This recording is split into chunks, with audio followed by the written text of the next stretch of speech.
Mr. Trump, you go first in this segment. Donald Trump spent much of his debate time in forceful attacks on Hillary Clinton over immigration and border security, abortion, trade, gun control, and the fight against ISIL.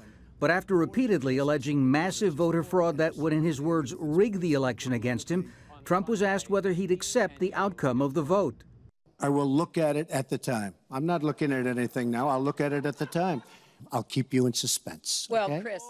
Trump rephrased but didn't back off his position at a rally on Thursday. That I will totally accept the results of this great and historic presidential election if I win.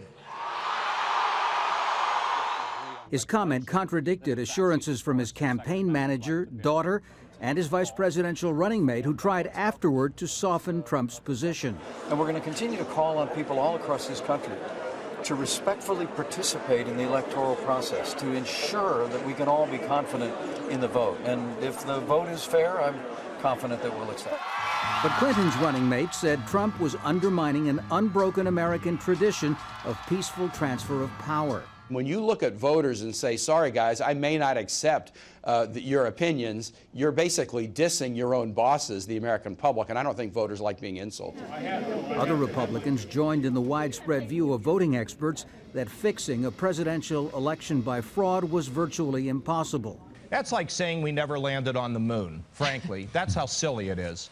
No, I don't think that's good for our country, for our democracy, and I don't believe that we have any massive fraud. You do not remember me. Meanwhile, a 10th woman came forward to allege that Trump had sexually assaulted her, this time in public 18 years ago. For I did not say that. Assaulted. Early post-debate polls found Clinton outperformed Trump for the third time. The latest survey suggests that her lead over Trump is still roughly as big as it was after the Democratic convention more than 2 months ago. Less than 3 weeks before Election Day, many Republican politicians are conceding that recapturing the White House is no longer plausible. Their primary concern now, insulating enough Senate candidates from the negative effects of Trump at the top of their ticket. Tom Ackerman, Al Jazeera, Washington.